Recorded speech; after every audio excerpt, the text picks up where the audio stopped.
amiga, que era muy cercana, realmente quería que yo esté presente en ese quinceañero. Y quizás para algunos de nosotros estar en algún evento de este tipo, bajo ciertos horarios, en cierto momento como cristianos, no sea peligroso, porque como cristianos hemos llegado a cierta madurez y yo podría decir que en este momento yo podría ir a algún familiar, a alguna festividad de este tipo, con mucha sabiduría y bajo un tiempo determinado, y eso no sería un problema para mí. Pero en ese momento de mi vida, en ese instante, yo sabía lo que me estaba exponiendo.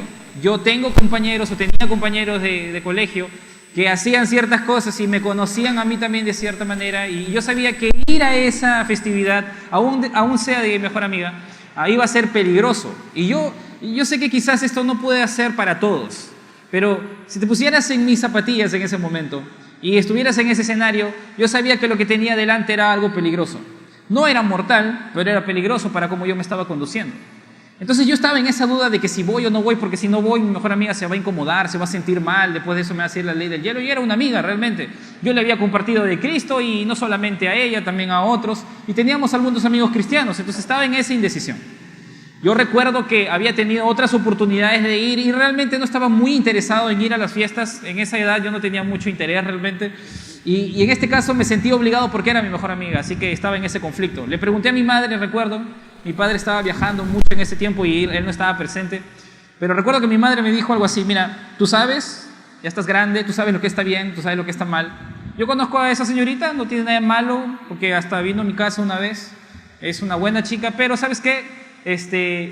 Tú decides si vas a ir o no. Yo hasta cierto punto dije, chanfle, ¿qué hago? Quería echarle la culpa a mi papá y a mi mamá para que ellos decidan por mí. Pero realmente esa no fue lo que sucedió. Mi madre me dijo, decide tú.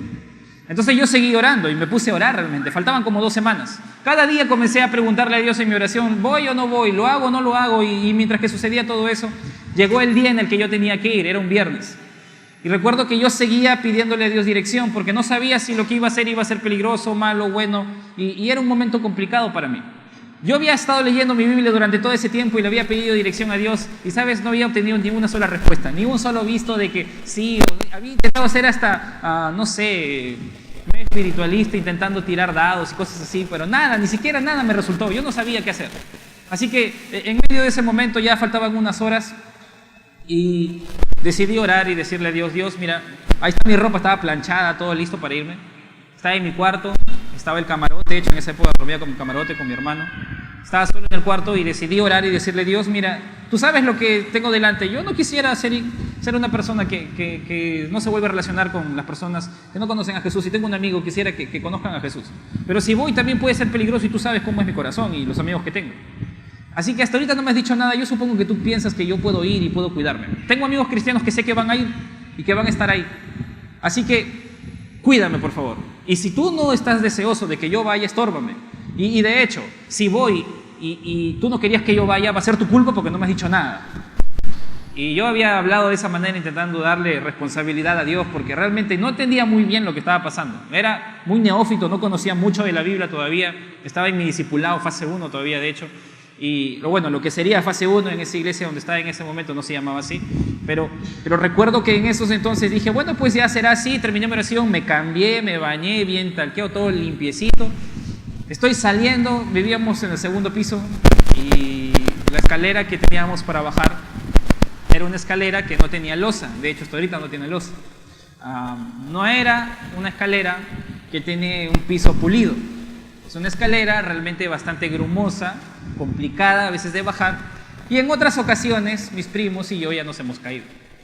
Entonces, bueno, yo estaba saliendo, no me había percatado que uno de mis zapatos se había desamarrado un pasador. Y tú entiendes por dónde voy.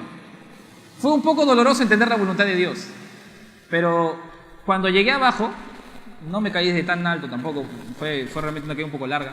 Me di cuenta que estaba entero, me dolía un poco el cuerpo, tenía el pantalón abierto por acá y casi un hueco aquí, un hueco realmente aquí. Y estaba todo cochino, sucio. Entonces yo me paré y dije, bueno, suficiente, ya tengo una excusa. Me cambié todo y simplemente le dije a Dios, bueno, tú sabes por qué será. Si yo quería cambiarme, buscar todo, iba a llegar tarde, iba a ser peligroso también ir muy tarde, no era temprano. Así que simplemente lo dejé ahí. Una cosa que yo sabía muy bien era que a pesar de que mi madre me había dicho que yo decida, yo sabía muy claramente que ella estaba orando por mí más de una vez. Ella me lo decía, después ella incluso me comentó que había pasado en esos momentos. Ella estaba un poco asustada porque no sabía si yo iba a ir allá y qué cosa podría suceder.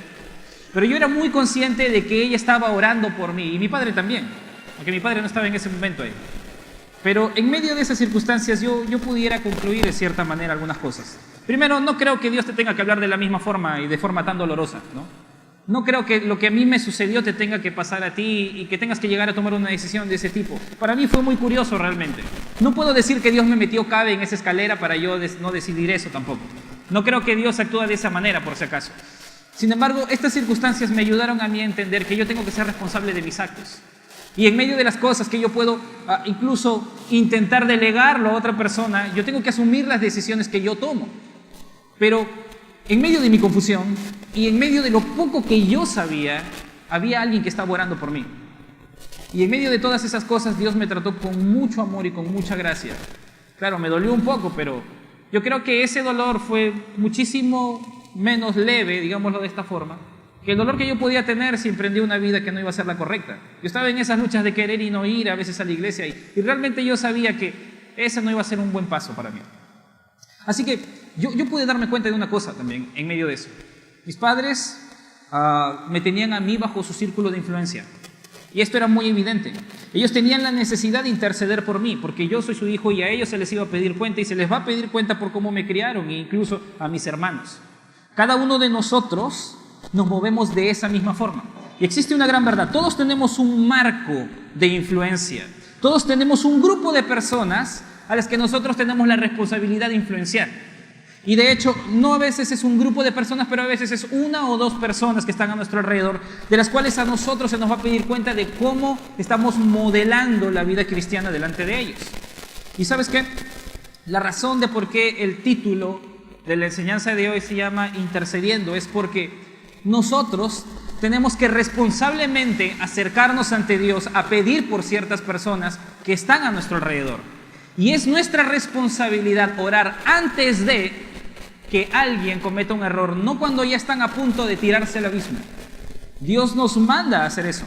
Cuando nosotros vamos a la Biblia, nos vamos a dar cuenta que Dios está intentando alcanzar a todos los que están a nuestro alrededor. Y no siempre tiene que ser el círculo tan cercano, a veces puede ser un círculo más lejano, y de eso vamos a mencionar un poco. Cuando hablamos del círculo más cercano me refiero a tu familia. En el caso mío fueron mis padres a mí que yo era su hijo. Yo también tengo ahora un hijo, yo tengo la responsabilidad de orar por él. Y creo que todos los que tenemos hijos y amamos a nuestros hijos, queremos que ellos conozcan lo bueno que nosotros hemos conocido. Y si conocemos a Dios, sabemos que queremos que ellos conozcan a Dios. Quizás ellos aún no conocen a Dios.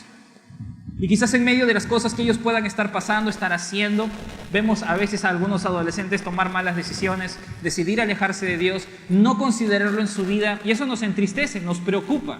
Pero definitivamente nosotros queremos que esas personas, estos hijos, puedan acercarse a Dios. A veces no es un hijo, a veces es un cónyuge, a veces es una esposa, un esposo, que en vez de ser de bendición se está volviendo tropiezo. Y comienza hasta volverse un obstáculo para que yo mismo comience a crecer. Y en esas circunstancias yo puedo quejarme con Dios o puedo estar orando también por Él y hacer mi parte. A veces nos preocupa que en nuestra familia alguno de los integrantes no necesariamente es un obstáculo, pero se está quedando atrás. Porque no está mirando lo que nosotros estamos viendo. No está observando lo que nosotros estamos observando y no está experimentando a Dios como nosotros sí lo estamos experimentando. Y a veces nos confiamos porque a veces el papá o el esposo o la esposa está experimentando a Dios y es el Dios de esa persona, pero no es el Dios de la otra, y ahí hay un problema serio. El que comienza a ver a Dios comienza a considerar que esta persona se está quedando atrás y a veces eso nos preocupa. Y nos entristece porque realmente queremos que estas personas estén con nosotros avanzando como nosotros estamos avanzando. O quizás puede ser que tú eres esa persona que no está avanzando. Quizás tú eres consciente que de alguna manera necesitas avanzar y es por eso que necesitamos orar. Ahora, puede ser que el círculo no es tan cercano, puede ser que hay un círculo más especial. ¿Como cuál? Como la iglesia, por ejemplo. Hay personas que están aquí y que necesitan orar por otras personas. Por ejemplo, hay personas aquí en la iglesia que están a cargo de un rebaño. Por ejemplo, si tú eres líder de Casa de Paz, tú estás a cargo de un pequeño rebaño aquí en la iglesia. La Biblia nos enseña que nosotros somos como ovejas, siguiendo a nuestro pastor que es Jesús. Y Dios pone pastores a nuestro alrededor también para eso. Un líder de casa de paz tiene esa labor. Si tú eres un maestro de escuela dominical, tienes niños a tu alrededor, dependiendo de la edad, tú tienes un rebaño también ahí. Si eres un líder de jóvenes, si eres un líder de matrimonios, también tienes un rebaño ahí. Si trabajas en Next concertando personas que nos van visitando y que nosotros le damos las facilidades para que conozcan a Jesús, también tienes la oportunidad de trabajar con ciertas ovejas y Dios te da esa oportunidad si estás discipulando. Cada una de estas oportunidades es tener un rebaño y necesitamos orar por ellos, porque por más buena enseñanza que nosotros damos, por más llamadas que hacemos, aún por más buen ejemplo que nosotros damos, tenemos que ser conscientes que el que da el crecimiento es Dios, no nosotros. Y podemos hacer todo eso y aún esas personas no crecer. Y de hecho tú puedes ir a la Biblia y encontrarte con grandes hombres de Dios que fueron temerosos de Dios y hasta hicieron la voluntad de Dios y ninguna persona se convirtió. Como por ejemplo Elías. Tú vas a leer, Isaías, tú vas a leer la Biblia en los primeros capítulos, en el capítulo 6, él va a tener un encuentro con Dios. Y Dios le va a decir, yo te he levantado para que prediques, alces tu voz, enseñes la palabra y la gente no te va a escuchar. Y la gente no va a oír. Y vas a engrosar sus oídos y ellos van a cerrar su corazón. Históricamente no hay, en la época en la que este varón predicó, un convertimiento o una conversión masiva de Israel a Dios. No hay. Simplemente él estaba haciendo lo que Dios le estaba diciendo y lo estaba haciendo para la gloria de Dios. Pero ¿por qué menciono esto? Porque nosotros podemos ser buenos maestros, buenos pastores, buenos líderes de algunas personas y no necesariamente habrá fruto en esas personas porque el que hace el crecimiento es Dios y nos toca a nosotros pedirle a Dios que haga eso. Ahora, no todos son pastores de un rebaño y están necesariamente viendo el área espiritual de las personas. Hay algunos que se mueven aquí en la iglesia en el área logística. Y por ejemplo tenemos los que están en los ujieres, y hay un director de ujieres, y hay grupos de trabajo dentro de los ujieres. Hay otros que están en proyección y que se mueven en proyección aquí en el culto, o en los jóvenes, o en los matrimonios, o en diferentes ámbitos de la iglesia. Hay otras personas que están en grupos de maestros y organizan grupos de maestros en la escuela dominical o en otro lugar, o grupos de casa de paz de estos líderes, o cualquier grupo ministerial que se mueve en la iglesia. Todos los que somos líderes de grupos de personas sabemos que experimentamos un problema y los que son líderes van a entender muy bien lo que yo estoy diciendo. Todos los que tenemos un grupo ministerial nos damos cuenta que vamos a encontrar personas que están muy comprometidas y que están muy apasionadas por Dios y dan de su esfuerzo, vienen temprano, en medio de su cansancio, están preparando sus materiales, están haciendo su labor, están investigando, están haciendo cosas que incluso no competen con su tarea, están dando más. Pero también hay hermanos que a veces están sirviendo y lo están haciendo a medias, no están tan comprometidos y a veces no están andando bien. Y bueno, sin afán de hablar necesariamente de ellos, los líderes muchas veces nos sentimos frustrados porque hacemos el trabajo, vemos que otros trabajan y algunos no, y como que a veces hacen retroceder el carro. Y una verdad que nosotros necesitamos entender y no olvidar: la pasión por el servicio solo llega después de la pasión por Dios. La pasión por el servicio solo llega después de la pasión por Dios.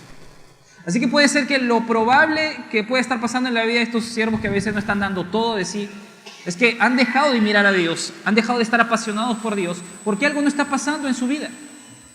Y como líderes, nosotros tenemos la responsabilidad de ver que estos ministerios avancen. Pero eso no va a pasar si ellos no están apasionados por Dios.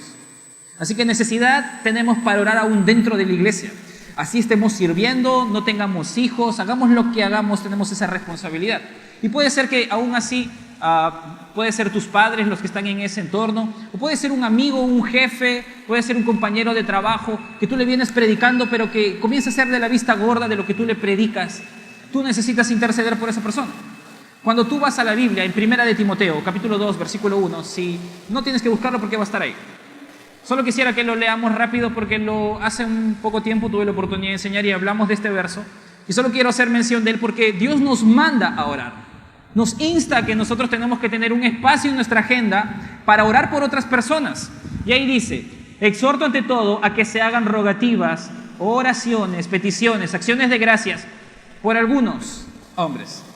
No, por todos los hombres. Por los que están cerca a nosotros, por los que están alrededor, por las autoridades, va a decir en el versículo que viene incluso. El punto detrás de eso es que yo debo tener una vida de oración práctica en la que más adelante yo pueda ver los resultados en otras personas y yo pueda decir, gracias Dios porque estás haciendo crecer a esa persona que está bajo mi tutela o que de alguna manera tiene que regirse bajo mi influencia. En medio de todas esas cosas, yo tengo que considerar que yo soy responsable de interceder por ciertas personas. Y hay en ciertos momentos en los que yo tengo que mover mi alcance para que estas personas comiencen a experimentar a Dios. Todos tenemos un marco de influencia. Así que en medio de ese marco, nosotros tenemos que hacer una oración responsable. Y yo quiero mostrarte el ejemplo de un hombre que hizo esto de forma responsable todo el tiempo. Y cada vez que tú ves sus escritos, tú vas a ver de una forma, en un pedazo por ahí, que él va a hacer mención de que él está orando por estas personas y de que él está pidiendo cosas específicas por esas personas. A veces nosotros oramos por nuestros hijos, Dios dale para comer, Dios cuida su salud, que no lo maten por ahí, pero hay cosas muy puntuales que Dios nos enseña que nosotros podemos pedir por estas personas. Sea que son ovejas, sea que son hijos, sea que es un cónyuge. Si tú estás pasando problemas personales con alguien en particular de tu familia o con alguna persona de la que tú debieras cuidar, tienes que saber que esta oración va a ser muy rica para tu relación. Y si tú quieres permitir a Dios ver, a florecer su presencia en la vida de estas personas, entonces en este momento tú puedes aprender cómo orar diligentemente. Y quiero hablarte de Pablo, porque Pablo nos va a mostrar cómo es que él oró de forma responsable. Y para eso quisiera pedirte que vayas a la carta de Efesios. En Efesios capítulo 1, versículo 15 al 20, quiero mostrarte una sección en la que Pablo le va a hacer mención a la iglesia de Éfeso, cómo oraba por ellos. Y vamos a leer dos porciones de la carta de Efesios, y vamos a leer el capítulo 1 y el capítulo 3. Pero vamos a leer primero el capítulo 1, versículo 15, hasta el versículo 20, y después de eso vamos a leer el capítulo 3. Dice así, Efesios 1:15. Por esta causa también yo, habiendo oído de vuestra fe en el Señor Jesús y de vuestro amor para con todos los santos, no ceso de dar gracias por vosotros, haciendo memoria de vosotros en mis oraciones, para que el Dios de nuestro Señor Jesucristo, el Padre de gloria, os dé espíritu de sabiduría y de revelación en el conocimiento de Él, alumbrando los ojos de vuestro entendimiento, para que sepáis cuál es la esperanza a que Él os ha llamado, y cuáles las riquezas de la gloria de su herencia en los santos, y cuál la supereminente grandeza de su poder para con nosotros los que creemos según la operación del poder de su fuerza, la cual operó en Cristo, resucitándole de los muertos y sentándole a su diestra en los lugares celestiales. Quisiera pedirte que, sin perder esta cita, vayas 2 hojas más allá o quizás una, en el capítulo 3, en el versículo 14, dice lo siguiente también.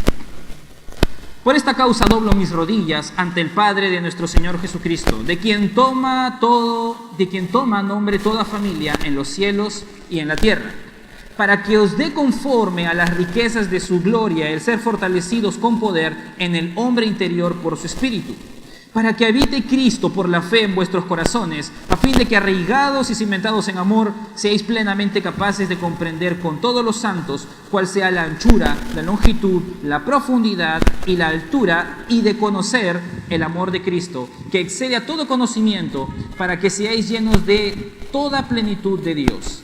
Y a aquel que es poderoso para hacer todas las cosas mucho más abundantemente de lo que pedimos o entendemos, según el poder que actúa en nosotros, a Él sea la gloria en la iglesia en Cristo Jesús por todas las edades, por los siglos de los siglos. Amén. Mira, Pablo es el que va a decir todas esas palabras, y quizás sean muchas para recordar, pero yo voy a intentar ser bastante práctico para que entiendas lo que él comienza a pedir por estas personas. Y en primer lugar, tú deberías saber que Pablo no era cualquier persona. Pablo tenía muchas razones para orar. Él era un apóstol, él era un evangelista, un predicador.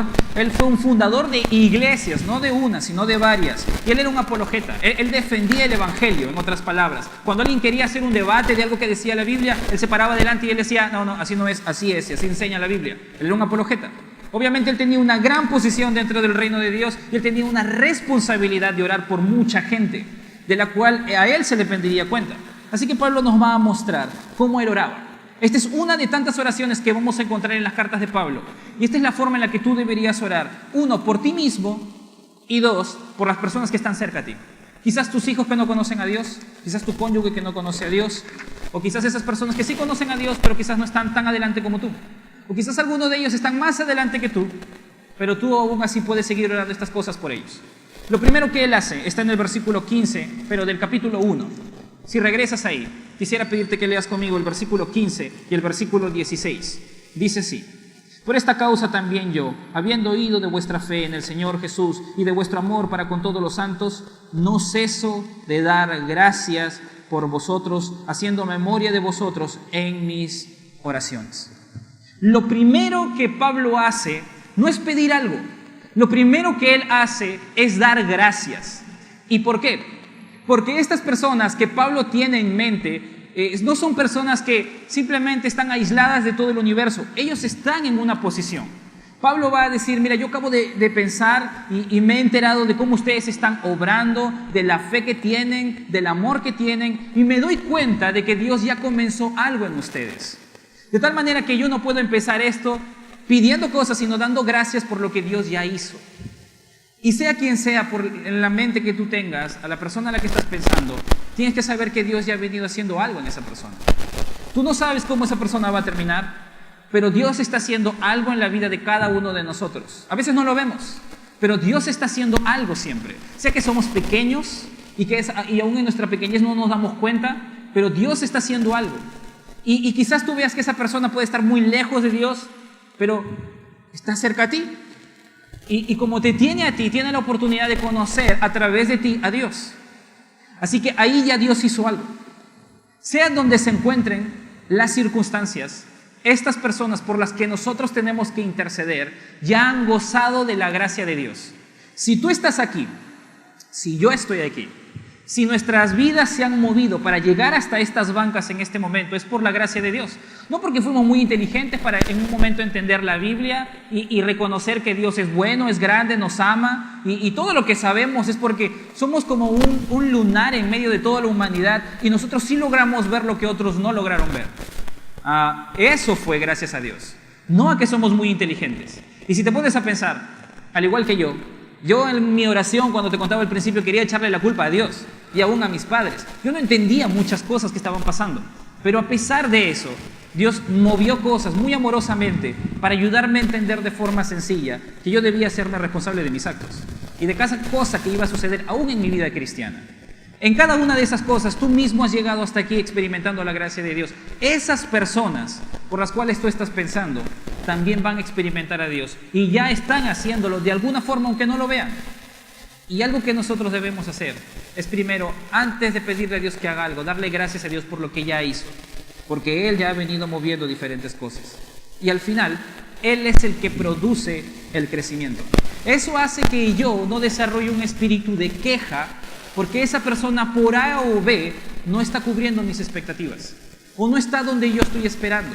Y delante de Dios yo puedo estar en conformidad con Él y pedirle que Él intervenga sin tener un corazón que está desalineado con lo que Él está esperando de mí. Así que es lo primero que Pablo hace, es dar gracias. Y creo que todos deberíamos comenzar ahí, dando gracias, porque es el mejor lugar para empezar. Pero no es lo único que Él va a decir. En el versículo 17 y en el versículo 18 dice lo siguiente: para que el Dios de nuestro Señor Jesucristo, el Padre de gloria, os dé espíritu de sabiduría y de revelación en el conocimiento de Él, alumbrando los ojos de vuestro entendimiento, para que sepáis cuál es la esperanza a que Él os ha llamado y cuáles las riquezas de la gloria de su herencia en los santos. ¿Qué está diciendo Pablo a través de esas palabras que pueden sonar complicadas? Él está diciendo que una cosa va a pedir de forma muy puntual, y es para que Dios les dé entendimiento a estas personas para que ellos puedan conocer lo que Dios tiene preparado para ellos.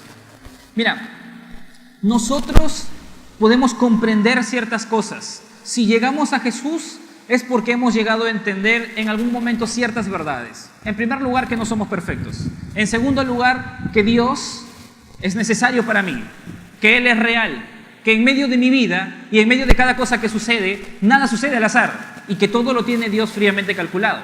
En medio de todo eso, yo entiendo que soy pecador y que necesito a Cristo, que lo único que puede transformar mi vida, porque entiendo que mi vida no es perfecta y que pago las consecuencias del pecado, Todas esas cosas, yo necesito a Cristo.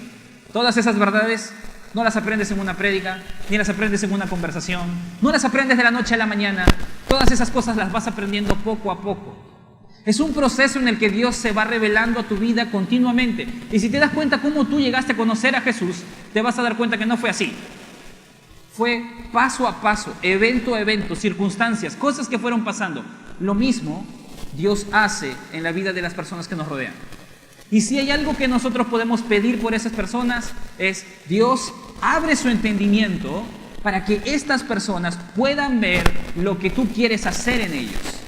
Y como dice ahí, para que ellos puedan entender el llamado que tú tienes para ellos, en dónde tú los quieres ver de aquí más adelante, y que ellos puedan entender lo amplio y el peso que esta meta tiene. Que la idea de conocerte es más importante que obtener un trabajo. Que la idea de poder estar contigo es mejor que disfrutar todos los placeres del mundo. Que la idea de poder estar contigo es más seguro que tener estabilidad económica o diferentes cosas. Pero todas estas cosas que están alrededor nos permiten ver que estas personas necesitan ver algo que nosotros estamos viendo y que ellos no están viendo. Así que de aquí tú puedes entender una gran verdad también. Cuando venimos a la iglesia, hay uno que se para aquí y enseña. Otros están tocando aquí. Otros están sentados leyendo la Biblia. Más allá tenemos a gente estudiando la Biblia en los salones. Hay mucha gente que está haciendo lo mismo. Algunos están enseñando, otros están escuchando, otros están leyendo la Biblia, otros están tocando un instrumento, otros están sirviendo en otras áreas, de diferentes cosas. Mira, te vas a dar cuenta de una cosa. Dentro de la iglesia y dentro de los cristianos, todos podemos llegar a hacer lo mismo, pero no todos llegamos a sentir lo mismo. ¿A qué me refiero?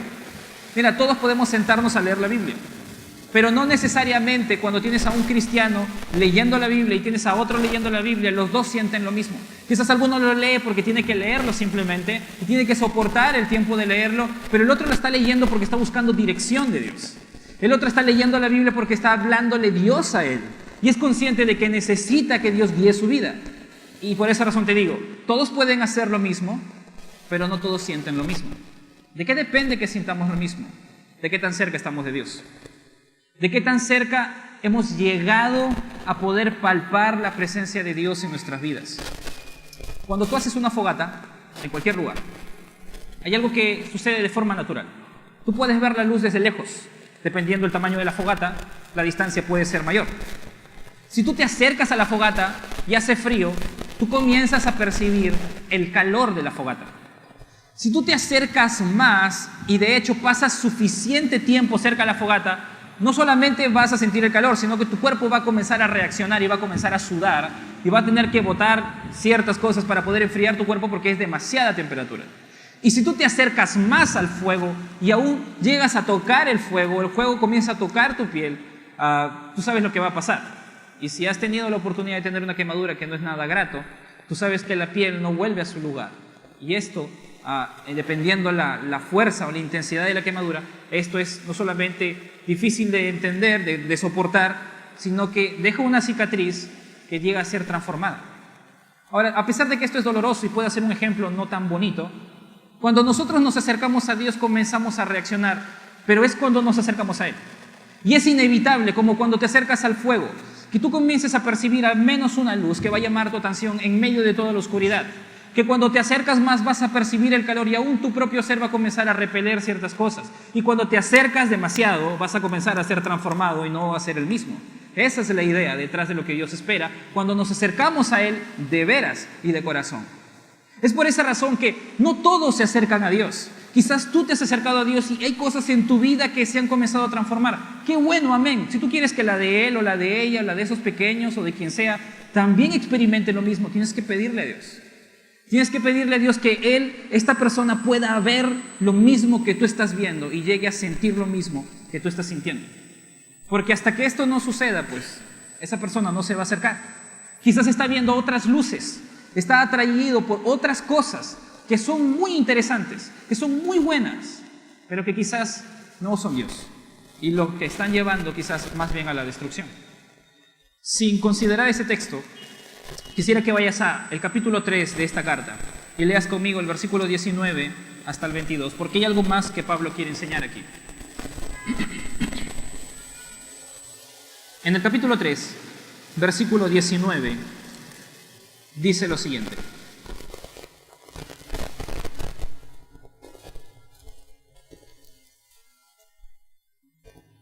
Oh, perdónenme, disculpen, me estoy equivocando. En el capítulo 1, en el versículo 19 al 22, no en el capítulo 3, dice ahí.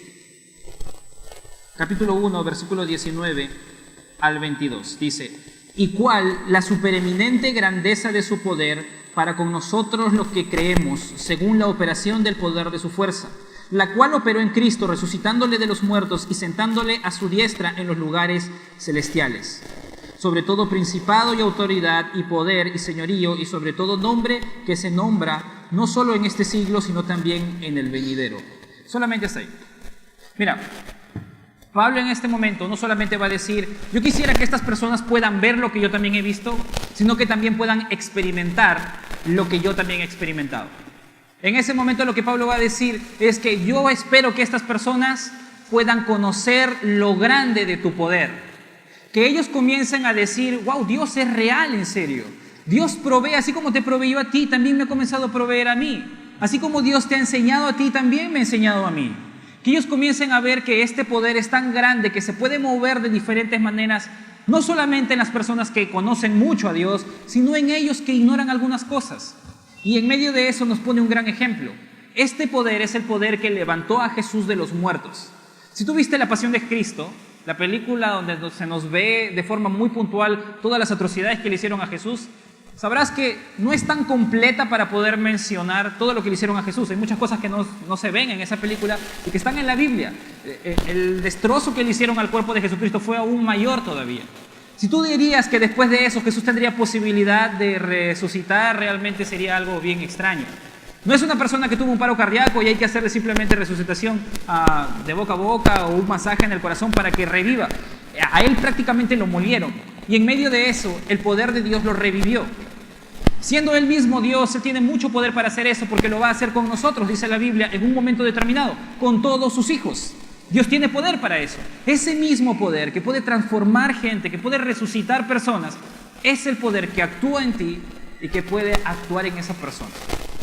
Así que, hasta cierto punto, si yo pienso, esa persona nunca va a cambiar y por eso no oro por esa persona, tienes que saber, hermano, que así sea muy complicado el caso de esa persona, ese poder tiene poder ilimitado. Y si el corazón de esa persona o las circunstancias de esa persona es más difícil, que lo dudo, que resucitar a Jesús, entonces yo entendería tu duda. Pero no creo que el corazón de esa persona y las circunstancias de esa persona sean más difíciles que resucitar a Jesucristo en ese momento de los muertos. Así que no tenemos excusa para no orar. Realmente delante de Dios tenemos un gran poder que puede actuar en nosotros y que puede actuar también en ellos. Así que esto es lo que Pablo está pidiendo. Yo quiero que ellos experimenten tu poder, que no solo sepan, que no solo sientan, sino que también vivan lo que yo también he vivido. Y en medio de eso Él va a seguir pidiendo. Y ahora siguiendo el capítulo 3, en el versículo 15, o 14, perdón, dice así.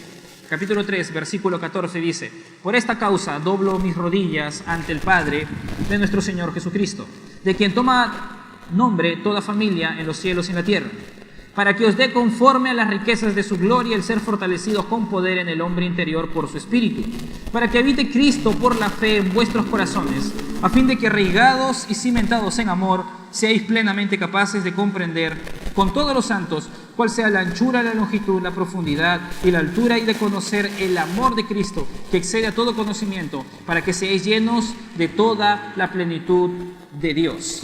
Lo que está diciendo en este punto ahora es que si hay algo que va a pedir, es que ellos no solamente sepan, no solamente sientan, no solamente lleguen a experimentar el poder de Dios, sino que ellos sean perfeccionados hasta el punto de que ellos puedan madurar y decidir voluntariamente obedecer a Dios de forma consistente. Es por eso que lo que Pablo dice ahí es que yo pido que ellos sean fortalecidos en el espíritu que tienen adentro. Ese hombre interior que tienen adentro debe estar fuerte, de tal manera que ya no sean bebitos espirituales que tengo que jalar de la mano, sino que ellos comiencen a caminar solos, que ellos comiencen a avanzar hasta el punto de que yo no tengo que estar preocupado por estar viendo todo, sino que juntos podamos avanzar. que no veamos que se queden atrás, sino que están realmente avanzando con Dios.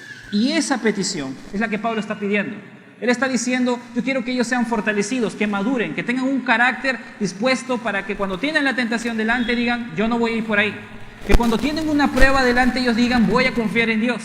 Para que en medio de las circunstancias que están pasando, ellos puedan reaccionar como Dios espera que ellos reaccionen. Eso es lo que Pablo está diciendo.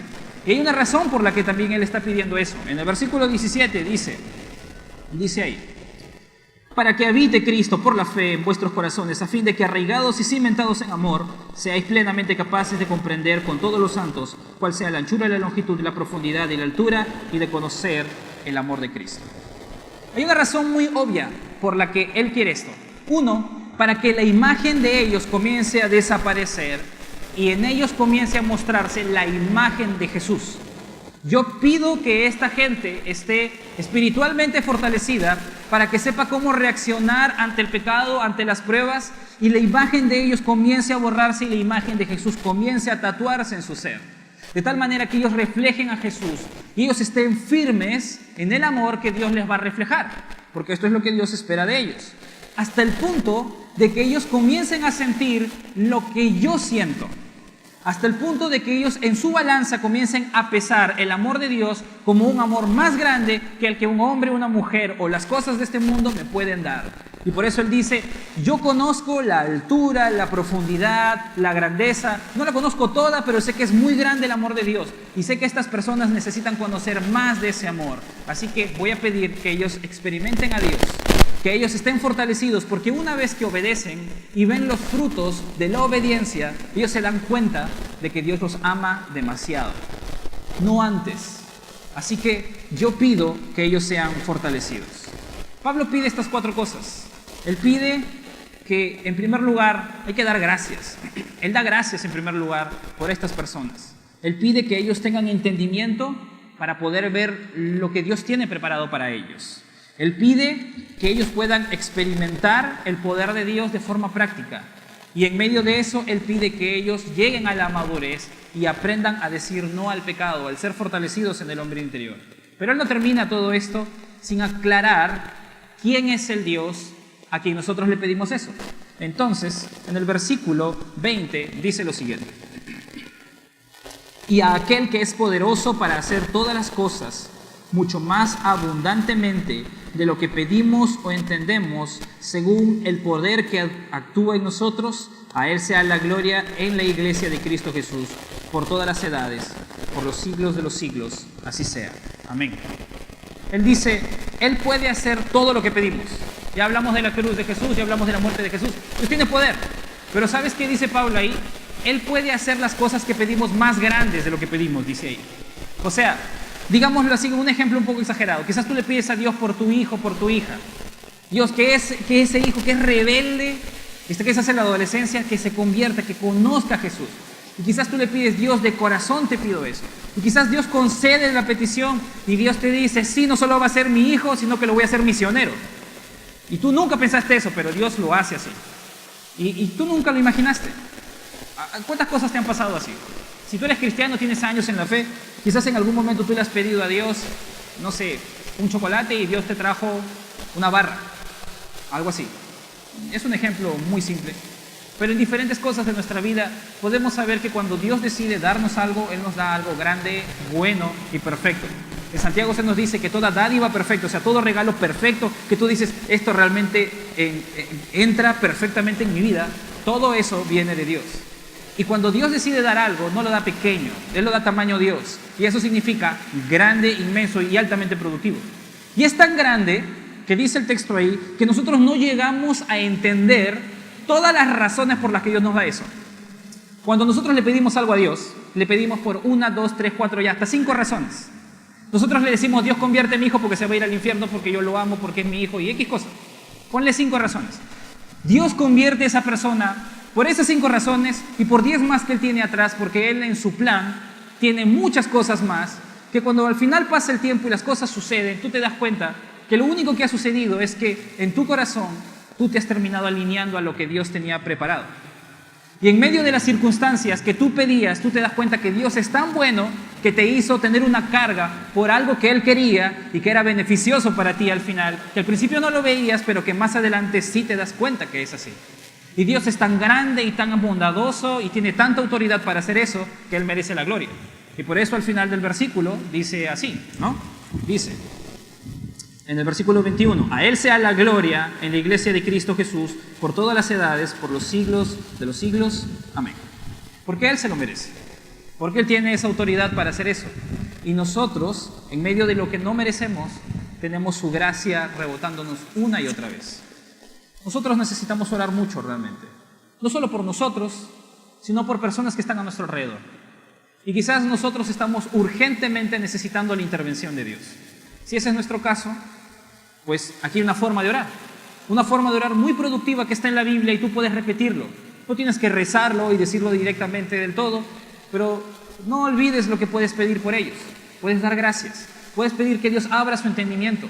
Puedes pedir que ellos experimenten el poder. Que Dios se muestre en las cosas cotidianas de la vida de esta persona y que esta persona comience a ver lo que tú ya has comenzado a ver. Y quizás hasta más. Dios es tan bondadoso y tan bueno que Él puede hacer esto posible en medio de las situaciones limitadas, complejas y tristes que podemos estar pasando. En medio de todo eso tenemos ese mismo Dios que tenía Pablo, que tenía Éfeso, y ese mismo Dios está en nosotros. Así que a Él podemos pedirle. No tenemos excusa. Puede ser que no recibimos porque no pedimos. Y puede ser que muchas veces pedimos, pero pedimos egoístamente. No hay mejor forma que pedir de esta manera y mostrar amor, no egoístamente.